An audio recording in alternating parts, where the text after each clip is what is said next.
नमस्कार दोस्तों, सुकून के कुछ नए पलों के साथ आपकी दोस्त motivation author and speaker doctor Tilottama Azad. आज के सेशन में हम चर्चा करने जा रहे हैं कि जो मनुष्य जीवन है बहुत दुर्लभता के बाद मिला है। ये जो मनुष्य जीवन है इस परम आनंद को प्राप्त करने के लिए मिला है। तभी संतों ने कहा है कि बड़े भाग मानुष तन पावा, सुर दुर्लभ संत ही गावा। अर्थात बड़े मुश्किल से मनुष्य तन मिला है और इस मनुष्य तन के लिए देवता भी प्रार्थना करते हैं कि हमारा जीवन, हमारा जन्म मनुष्य बनकर हो।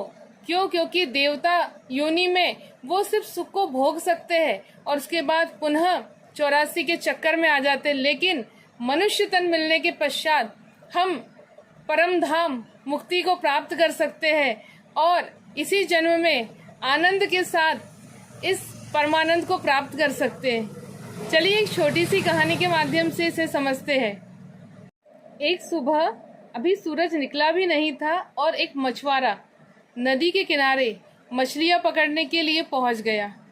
जैसे ही वो नदी के किनारे पहुंचा और अपना जाल बगल में रखा, चूंकि बाहर अंधेरा था तो वह मछली फेंकने के लिए जाल फैला नहीं पाया। जैसे ही उसने जाल रखा तो उसे ऐसा अनुभव हुआ कि यहाँ पर कुछ रखा हुआ है। उसके पैर से वो चीज टकराई। उसने देखा, चूंकि अंधेरा था उसे नजर नहीं आया। उसने अंदाजे से उस चीज को उठाया तो उसे एक थैला, एक पोटली या एक झोला मिला।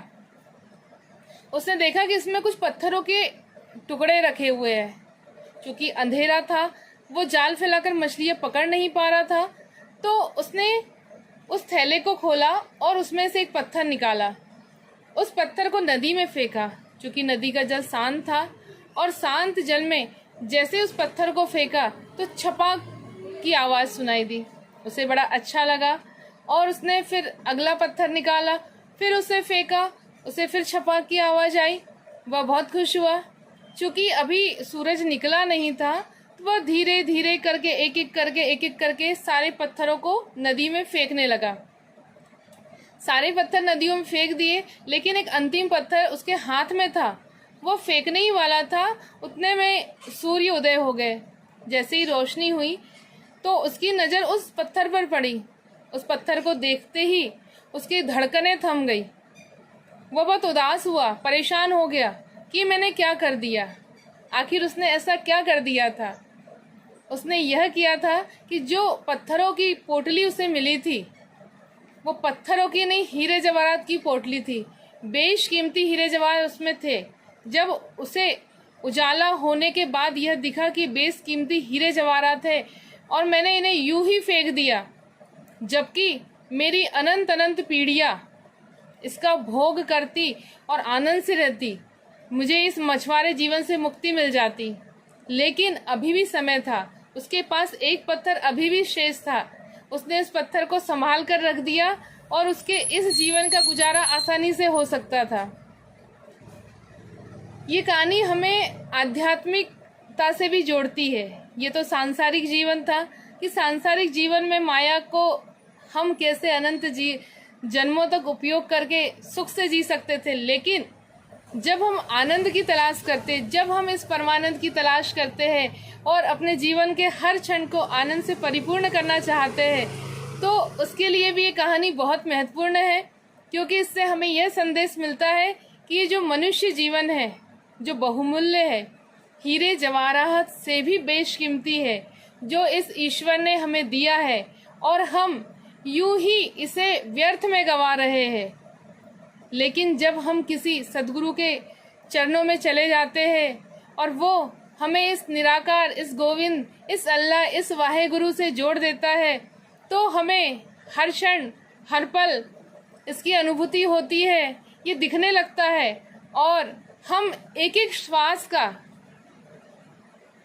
श्वास का उपयोग इसके स्मरण में, इसके ध्यान में करते हैं और इस अनमोल जीवन को, इस स्वर्ग जैसे जीवन को, इस बहुमूल्य कीमती, बेशकीमती जीवन को मुक्ति के मार्ग पर ले जाने के लिए उपयोग करते हैं। लेकिन कुछ लोग इस जीवन को ऐसे ही व्यर्थ गवा देते हैं। उनके जीवन में सूर्योदय होता ही नहीं है और वह अंधेरे में, अंधकार में, अनभिज्ञता में, अपरिचित होकर अपने जीवन के श्वासों को, अपने जीवन के कीमती समय को अपने उन पत्थरों की भांति नदी में फेंकते जाते हैं और पूरा जीवन यूं ही बर्बाद कर लेते हैं। और कभी उन्हें इस बात का भान भी नहीं हो पाता कि सूरज हमारे जीवन में नहीं आ पाया है, सद्गुरु रूपी सूरज हमारे जीवन में नहीं आ पाया है, और वो फिर पुनः 84 के चक्कर में यूं भटकते और उनका पूरा जीवन भटकते ही रह जाता है। लेकिन जब हमें यह ज्ञान हो गया है कि हमारा जीवन बहुत मूल्यवान है और बहुत भाग्य से हमें प्राप्त हुआ है, बहुत भाग्य से हमें मनुष्य तन प्राप्त हुआ है, क्यों न इसे किसी सद्गुरु के श्री चरणों में लगा दे और उनसे इस ब्रह्म का, इस ईश्वर का, इस गोविंद का ज्ञान प्राप्त कर दे और हमारे जीवन के हर पल को, हर क्षण को इस निराकार, इस ईश्वर की आराधना, इस भक्ति में लगा दे और स्वर्ग जैसा जीवन, मुक्ति पथ पर हम पहुंच जाए और अपने जीवन का हर पल को आनंद से परिपूर्ण कर ले। जीवन का हर पल आनंद से परिपूर्ण होगा तो मुक्ति का मार्ग सहज ही हमें मिल जाएगा। सुकून के कुछ नए पलों के साथ आपसे पुनः मुलाकात होगी। तब तक के लिए जय हिंद, जय भारत। आपको मेरा ये वीडियो पसंद आए तो इसे लाइक, सब्सक्राइब और शेयर करना ना भूलिए।